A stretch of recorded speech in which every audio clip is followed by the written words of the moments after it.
Good evening, everybody. This is Dr. Seema Krishna Mane. It is my pleasure to welcome Dr. Indumathi Mariappan. As the topic of today's discussion is treatment of the rare retinal genetic retinal disorders. It is one of the most challenging thing for ourselves. There are very less information known about these hereditary retinal disorders and even about their treatments. Like for treatment, I don't think so. We are actively doing any treatment right now, but Dr. Indumathi will be the right person to guide us about us. She has completed her doctoral and postdoctoral research training at the Center for Cellular and Molecular Biology, Hyderabad, from 2000 to 2008. During this period of her graduation training, she examined the role of nuclear matrix proteins such as A-type lamins in the regulating muscle differentiation and signaling mechanism that regulate muscle stem cell visions. So it is quite interesting and very difficult to read also and the reactivation subsequently in 2008. She also joined the stem cell biology laboratory at LV Prasad Eye Institute, Hyderabad as a full-time research faculty and continued there until 2025 before joining the BRIC inStem in Bangalore. So she has a vast experience. She will be the right person to talk about if anything new is upcoming in India for the stem cell. I have few patients who are suffering from the retinal disorders like the macular degeneration. There are some dystrophies, retinal dystrophies, even the corneal dystrophies are there. I would be very interesting if she can guide us if are there any treatment going on and any research is upcoming for the treatment of such rare inherited retinal disorders and even the corneal disorders. Over to you, Dr. Indumathi. You can begin your session and just guide us for the further best treatment for our patients. Thank you, Dr. Seema, for the kind introduction. Am I audible? Yes, yes, you are audible. Okay. Okay. Very good afternoon, everyone. And thanks. First of all, let me thank ORDI and Chetana for inviting me to give this webinar series on rare diseases and possible therapeutics that are available worldwide and also what's happening in the country. So my area, as Seema has given introduction, is eye biology. So I'll focus most of my talk on what's happening in the area of ocular disorders, particularly inherited retinal dystrophies. But I will give you an update about what's happening in other fields, also particularly in terms of cell and gene therapy developments within India for other disease conditions also, as and where it is relevant.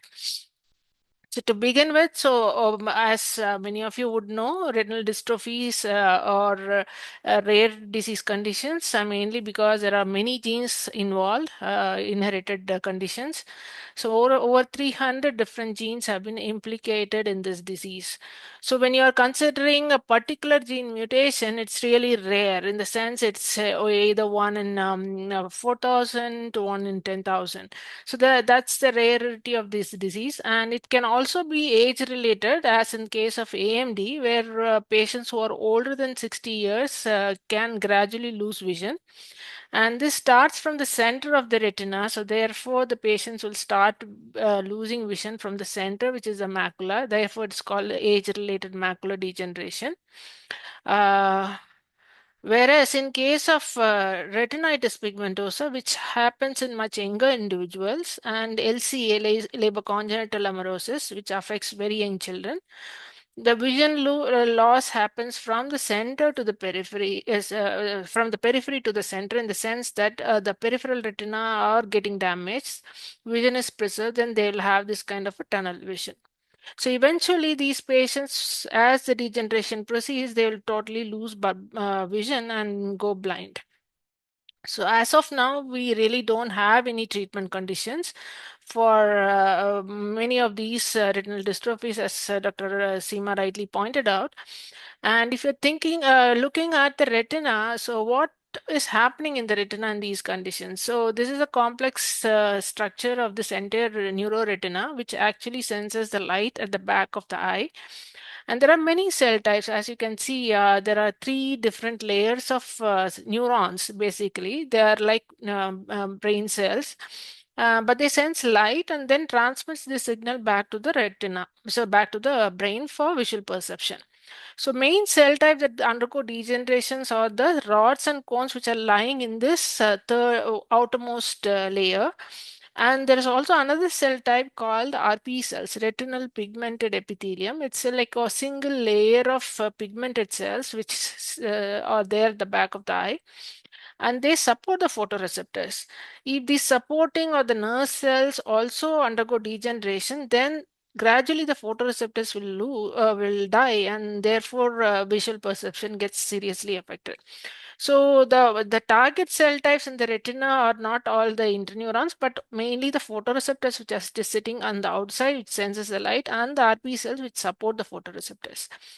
So many of the genes that are implicated in the normal functioning of these cells are being identified to undergo mutations in some of these patients, and therefore these cells will lose their function and visual problem sets in. So depending on the gene, the onset of disease varies. Some are early onset, some are late onset. So right now we don't have any proven treatment, but gene therapy, some of the gene therapy products are already in the market. So gene therapy has been started long back for many of the disease conditions, inherited conditions, and even for the eye. So what happens in gene therapy? So this is basically a gene specific tailored therapy, in the sense if we know what is the gene that is affected, and we have the gene delivery vehicle that's available for that gene, then these extra copies of the gene can be delivered into the surviving cells. So the cells are surviving, but they're non-functional. So the moment you put in the defective gene, then the cells are expected to start functioning normally, and that will help restore vision. So that's the premise of gene therapy. But this will work, as I said very clearly, the target cells should be alive. So if you're targeting photoreceptor based gene delivery, the photoreceptor should be alive in the retina for the gene therapy to work. But if the photoreceptors are already dead, then this therapy is not going to work. And again, it has to be for monogenic diseases, but we should know what mutation, and it's only that gene is affected which is causing attributed to the disease phenotype. If more than one genes are involved, then those patients are not candidates for the gene therapy. And again, also the inheritance patterns of the disease pathology also is very important, in the sense that all of us have two copies of gene, and if both copies are affected, then you have no functional proteins being produced. Therefore, that gives rise to the disease phenotype. Such conditions are called recessive diseases. There are dominant diseases where there are, even if one allele is normal and only one allele is affected, but still they show disease phenotype. In those conditions, it's difficult to consider gene therapy. But however, there are conditions called haploinsufficiency, wherein the phenotype is because of the reduced expression of the protein. So normally you have enough proteins when both genes are expressing, but if one of the gene is mutated, you have reduced protein expression, and that is causing this phenotype. So in that case, if you augment the protein expression in those cells by putting in an extra copy of the gene, that can revert the disease phenotype. So clearly, gene therapy is feasible provided it is a monogenic disease and in a recessive or a dominant disease where haploinsufficiency is a problem. So and therefore it is not a panacea for all inherited conditions. So there is a subset. So only subset of patients will benefit from this treatment. So how do we deliver these genes? So delivery is basically you can deliver the gene right into the eye. So for delivering the gene into it, we need suitable vectors. So vectors, people have been looking at different kinds of vectors, particularly lentiviral and retroviral vectors. These are vectors, RNA-based viruses, which deliver the gene in the form of RNA, which then gets reverse transcribed to make DNA, and it gets integrated. These are like HIV viruses, which will integrate into the host. So whatever cell type that you're targeting, the transgene will integrate and start expressing the protein of interest. So this is good enough, good, very good for cells that are actively dividing, and because the transgene has to integrate, right? So this works well for many of the blood disorders, for many of the hemophilia, sickle cell diseases. Lentiviral based vectors are very popular. And for other conditions where where the cells are not dividing, so in that case, either you can use lentiviruses or you can also use DNA viruses, which doesn't integrate into the genome but remains as episomes outside your chromosomes. So it gets stably present in the nucleus, but it will be transcribed and translated to make the protein. So adenoviruses have been widely used earlier, but now there are, we know that these viruses have huge amount of core proteins which can elicit immunological response. So now the very popular virus in that case for many of the non-dividing cells like muscles, brain cells, and even for the eye, AAV is very popular. So if you look at the trajectory of the development of gene therapy, started way back in 1960s, and you can see that it's increasing. It started more and more products have come up for many diseases after 2010. So around 2000, there was a blockade with the use of adenoviral vectors with one of these case, Jesse Gelsinger case, where this is for a metabolic disorder of the liver. When they injected the adenoviral based gene delivery, there was a massive immune reaction and the patient died. Similarly, there were incidences reported for HIV-based, lentiviral-based gene delivery for some of the blood disorders, and leukemia has been reported because these viruses integrate into the genome, and they can activate or inactivate certain genes in the host, which can lead to tumor oncogenesis. So considering all these incidences, adenovirus and lentivirus has not been widely used now. So now, as I earlier said, AAV has become the popular vector for safe delivery of many of the transgenes, particularly for the eye. But there is a drawback with this kind of vector system is because the maximum size of the genome is only 4.7 kb. So in the sense that any gene that are more than 2 kb, it's difficult to get packaged into this vector. But now there are technological advances wherein the transgene can be split into two separate vectors and can combine and both of them together and can use them for the delivery, and the transgenes will undergo recombination to make the full length protein.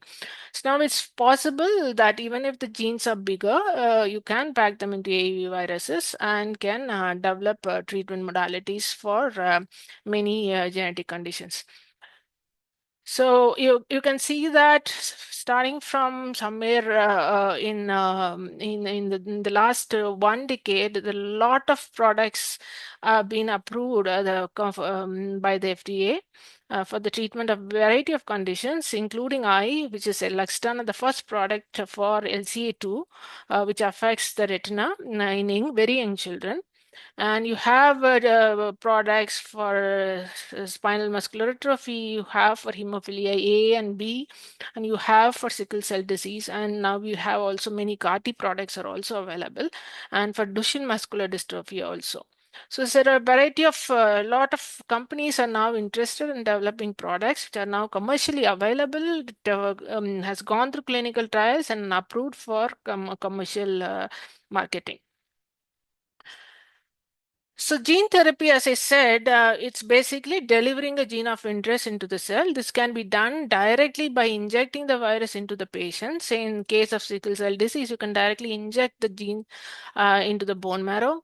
Or if it is in the case of eye, the viral vectors AAV expressing the transgene can be directly injected into the eye. We call it as in vivo gene delivery. Whereas you can also do alternatively, in case of blood disorders, this has been widely used. You can take the cells out of the body, like the hematopoietic stem cells from the patient, and you can deliver the virus outside the body, and then these cells which are expressing the transgene can then infuse back into the patient. This is called ex vivo gene delivery. So this has been used for diseases like hemophilia, sickle cell disease, etc. So where do we stand in India? So we have, for at least for we have CAR T cell therapies for leukemias has been developed. We have indigenous product Nexcar 19 from ImmunoAct, which is a company, spin-off company from IIT Bombay and Tata Memorial Central Center at Mumbai. This is for the treatment of B-cell leukemias. Similarly, another product from Cortemy from Immunotherapeutics is now available here. Chimeric antigen, an antigen that will specifically identify and this is a CD19, which is an cell surface receptor molecule recognizing receptor, will go and bind to take the T cells to bind to all the cancerous B cells and trigger an immunological response to kill those cells. So this is a therapy mostly for the B cell leukemia. This is a cell-based gene therapy.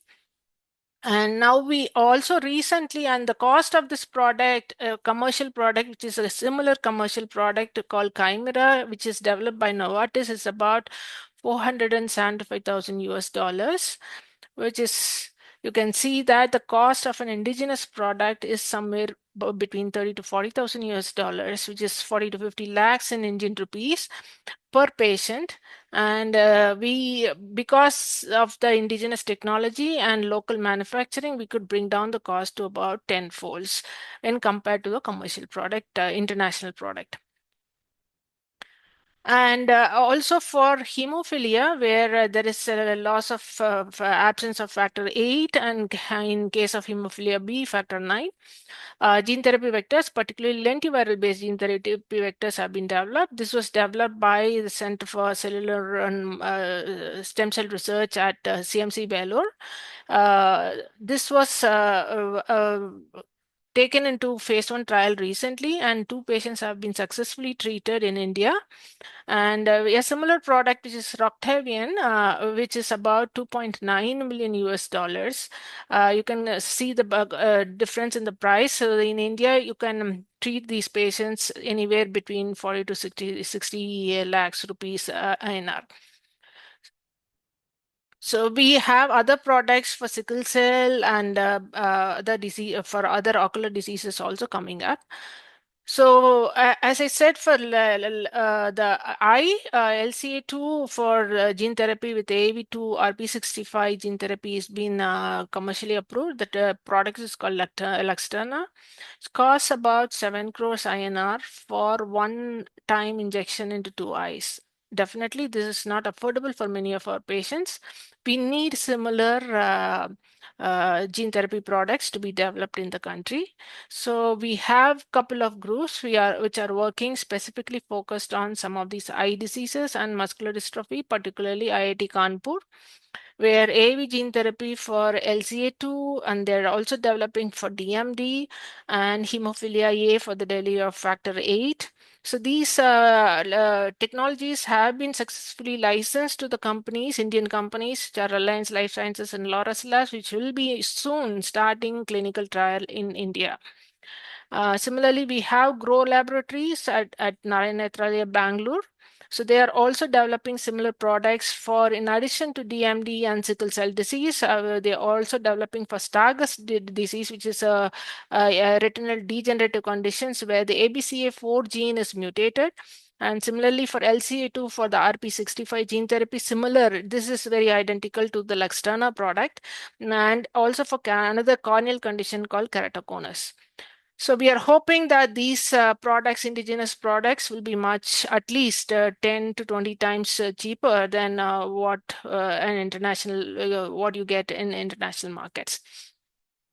So coming to cell therapy, given that gene therapy can work only if the cells are alive, and in case of advanced conditions of the disease where the cells are already dead, it becomes impossible to treat these patients. So therefore, parallelly, people have been working on developing cell-based therapies to address late-stage conditions where the cells have already degenerated or in the early stages of degeneration. And also, this cell-based therapy idea is to, if the cells are non-functional and dying, can we put back a healthy and functional cell? That's the rationale behind cell-based therapy. Therefore, since we are putting in a functional cell, it doesn't matter what the genes are involved. So therefore, this is kind of a gene and mutation independent therapy. Irrespective of what mutation the patient carries, we can deliver a functional cell for the patients. This again can be developed as an allogenic therapy. It can be allogenic in the sense anyone's healthy cells can go into the patients, or a patient's own cell can be taken out and can be engineered in an ex vivo gene editing method and then can be given back to the patient as an autologous cell therapy. These are two modalities. And as I said, and also right now for the eye, we really don't have a very good method of transplanting the photoreceptors as of now. So therefore, we are focusing on delivering RP cells. So therefore, RP based cell therapy are suitable only in those conditions where the problem lies in the RP layer of the retina. So the patients, depending on whether it's autologous or allogenic, they will be put on immune suppression for allowing these cells to survive in the eye of the donor and of the recipient. So where do we get these cells? Obviously, if you need a cell, tissue-specific cell to be made, you need stem cells. And since adult retina does not have any stem cells that can give rise to the functional photoreceptors and RP cells, we depend on embryonic stem cells, which are stem cells that are present in the inner cell mass of a fertilized embryo. Alternatively, you can also generate pluripotent stem cells, which are very similar to embryonic stem cells, by converting a fibroblast of a patient into a pluripotent cell by expressing some of the stemness factors. And this technology is called as induced pluripotent stem cell technology, which just won Nobel Prize in the last in 2012. So once these cells, a somatic cell, either a fibroblast, skin cells, or a blood cell from a patient is converted into iPSCs, they behave very similar to ES cells, and therefore they're pluripotent. And now once they are at this stage, you can differentiate and make cells of different lineages. So we are interested in photoreceptors and RP cells, so therefore we differentiate these cells. So similar to how an eye develops in a fertilized embryo, as the embryo matures, or different organs forms, there are different signaling mechanisms that dictate this organ fate commitment. We try and replicate this in the dish by adding certain growth factors and cytokines and push them to form these lineages in the dish.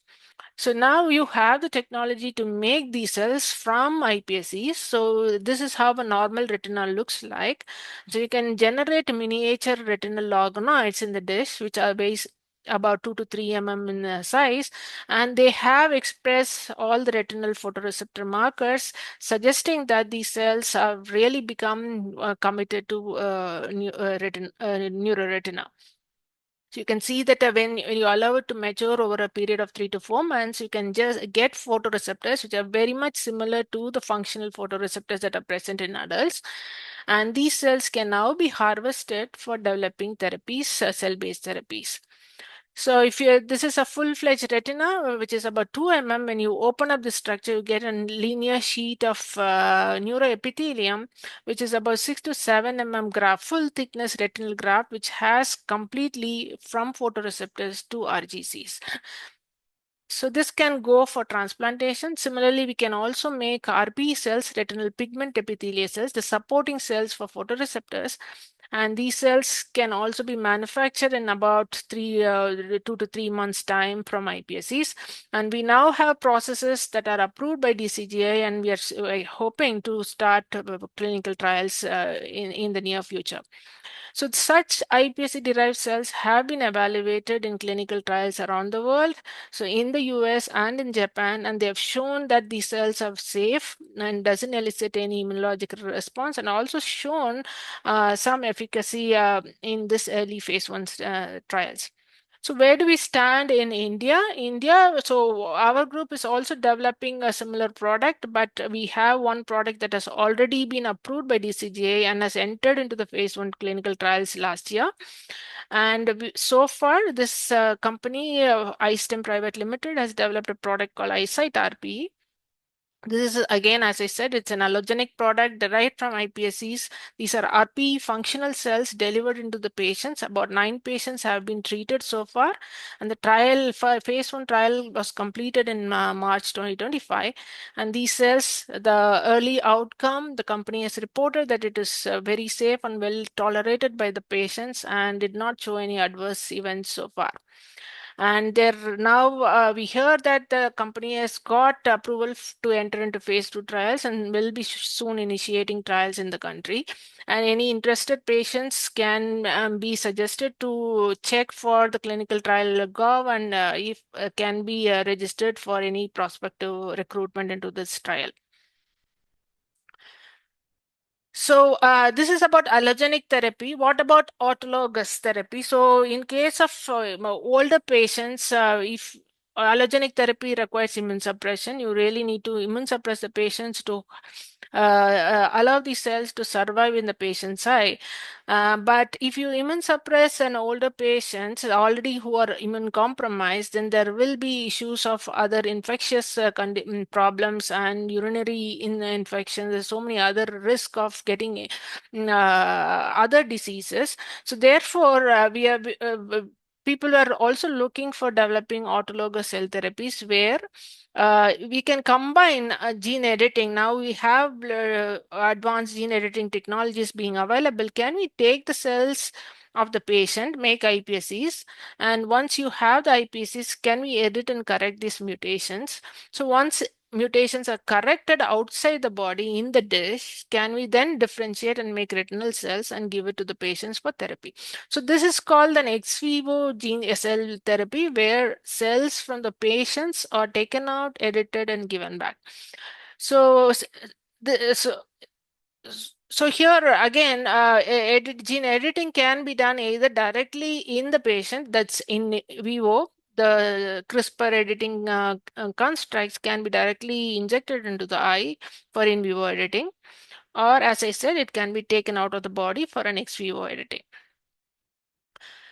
So this is the schematic. So you can have these CRISPR editors which are targeted for the mutation of interest, and you can pack this into either lipid nanoparticles or you can pack them into AAV vectors and can directly inject to the eye in the case of in vivo editing, whereas you can take the patient's cells, make iPSCs, and the iPSCs can be edited. We know where the mutation is. You can target the CRISPRs to come and edit the cells outside the body.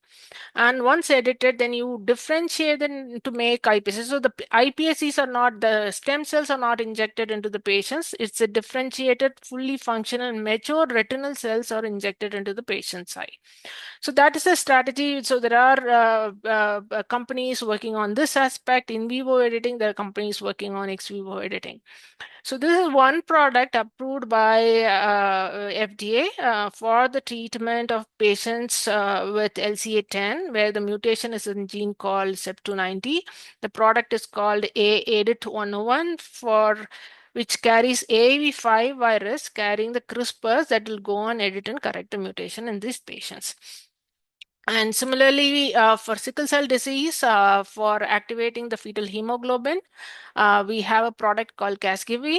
And obviously, you can see that this product has been approved by FDA for marketing also, and it costs about 2.2 million. Again, it's very expensive because it's an AAV-based gene delivery system. So you have to develop a CRISPRs and then pack the CRISPRs into AAV, and that AAV becomes a product for treatment. So it is very expensive. So we need to develop our own technologies. So for ex vivo editing, what we do is we take patients' own cells because we know patients carry mutations. They have been genotyped. We know where the mutation is. We can design CRISPRs for the locus where the mutation is present. And you can edit that in the dish. And then edited cells can be picked up, enriched, and then these cells can then be used for developing the therapeutic product. So we have established a proof of concept here with in collaboration with the group at IGIB, where they have developed this advanced CRISPRs, which are high fidelity CRISPRs. And these CRISPRs can then go on edit the mutation. In this case, we are editing a mutation in the gene called RP65. The mutation is in exon 9, where there is a premature stop codon being generated, which we corrected this from TAG to TGG, whereas the stop codon is now converted to a normal tryptophan codon. So now the protein will be normally expressed and will be functioning in the cells. So once we have edited, so we took the skin fibroblasts from the patients, made iPSCs and edited it, and after editing we purified and identified two clones which carries complete 100% conversion of mutations in both the alleles. So once we have confirmed this, genotypically confirmed these stem cells, we differentiated and make retinal cells. So here is the example. You can see that this is a normal healthy iPSC line and derived RP cells which are expressing the protein in green, and patient cells doesn't express this protein. So after editing and converting, you see that there is a complete restoration of protein expression, very similar to the wild type cells. So now we have the proof of concept that such a thing can be done in India. We can develop CRISPRs to edit the stem cells outside the body of the patients, make normal cells, and these cells can now be transplanted into the patient as an autologous cell therapy. So, as a way forward, I would like to summarize saying that in case of patients where the retinal layers are preserved, cells are still alive, you can consider either gene therapy or gene editing therapy. And so this definitely requires the cells to be alive. In case where the patients have a partial or total cell loss, allogenic cell therapy is an option which can be allogenic or autologous. If it is autologous, since the patient has the mutation, this has to be combined with gene editing outside the body. And once edited, the edited cells can be then given back to the patients. So these are the possibilities. And for making this happen, whether it is gene therapy or cell therapy, it's important to do thorough genetic screening of these patients, and mutation screening and causal gene identification becomes very important. And what is it exact time window that we can intervene? So if it is a gene therapy, we need to intervene before the cells die, so for which we need to understand the normal course of disease progression, and that need to be understood. And this information is very important for recruiting the right kind of patients for the trial. And what are the suitable immune suppression regimes that need to be followed is also another important concern in case of allogenic cell therapies. And most importantly, from the patient point of view, the therapy has to be of affordable for most of the patients. So where do we stand in terms of affordability? So right now, for all the indigenously developed technologies that I talked so far, we are in the ballpark range of 40 to 50 lakhs per patient, which is already 10 to 20 times lower than a commercial product available elsewhere in the world. But the biggest challenge, even this, though the rare disease consortium as part of it, the government is now allowing up to 50 lakhs as a for one-time payment for some of these patients. This is really, this will not be broadly accessible for many of the patients in the country. So the bigger challenge is, can we still bring it down to less than 10 lakhs? That's the challenge now. So many of us are working towards that. So what are the limitations? So in the limitations are, some of the technologies have been licensed already by some or have the IP rights for which we need to pay for the licenses. So more indigenous technologies come in, so we'll have our own IP rights which will greatly reduce the cost of the product manufacturing. And many of the raw materials that we are right now, mostly for the cell and gene therapies, we are very much nearly 18 to 90% of the raw materials we are importing right now. We don't have these raw materials being manufactured in the country. So if that changes, then raw material costs also will come down, our manufacturing costs will come down, therefore the product costs also will come down. So we can also consider small scale and large scale manufacturing depending on the conditions that we are talking about. So are we ready for these kind of advanced technologies, cell and gene based technologies? Yes, we are geared up already. So I have given you examples of some of the ongoing trials. We have homegrown technologies and we have the infrastructure for small scale manufacturing needs.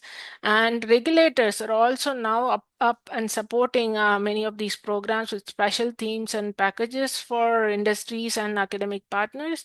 So this is, and they're facilitating the process, and the pipeline is also now set as compared to a few years earlier. And what is required is to boost and accelerate the program. Is we need, as I said earlier, newer innovations are required, adequate funding and investments, and more of public and private partnership, because public funding is required to de-risk the early stages of the trial for the private partners to come in. So this is also is very important. And also we need manpower training, because these are advanced technologies and people who are involved in this process need to be trained. We are limited with the manpower, trained manpower in this area. And many of the academics we are already involved in this area are now focused on conducting a lot of webinars like this and workshops to, so that trained skill for manpower will be trained in this process to support the industry down the line. So with that, I will stop. And will newer CGTs will work? Yes, it may work, or we may have problems in certain situations, but we will have the answers only when we conduct the clinical trials. So clinical trials alone are the answers. So we need to get into more and more of trials. Phase 1 trials need to come in the country, and patients need to be informed, need to be enrolled in these trials. So only then we will know whether these therapies will work or not. And while we are talking about therapy, it's also important to prevent such inherited disease burden in the country, for which it's important to strengthen genetic testing and patient counseling at the level of clinics. And therefore, we can reduce the burden, and therefore we can reduce only those who need to be treated can be worried for developing therapeutics. So with that, I will stop. And thank you for your patience and listening. I'm happy to take any questions.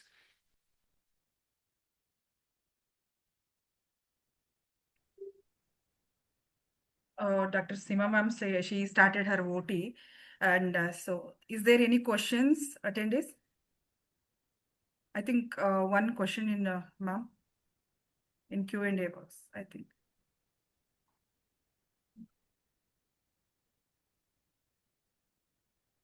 Rajeshwari Madhappa, she wanted to know about treatment.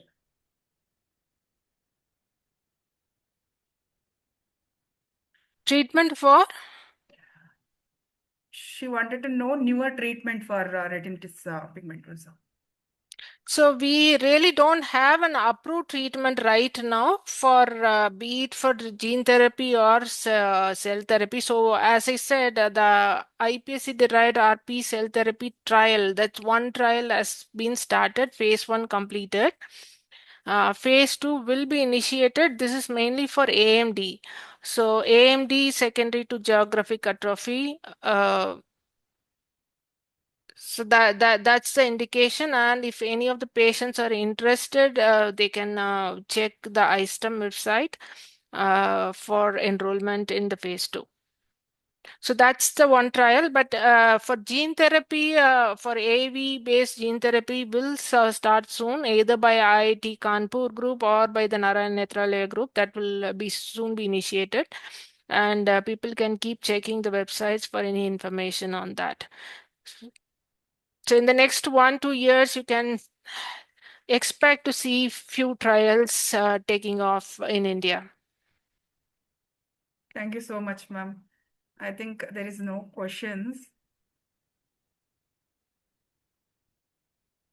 Yes. Very wonderful session, ma'am. Thank you so much. And just one question. Oh no, this is a different.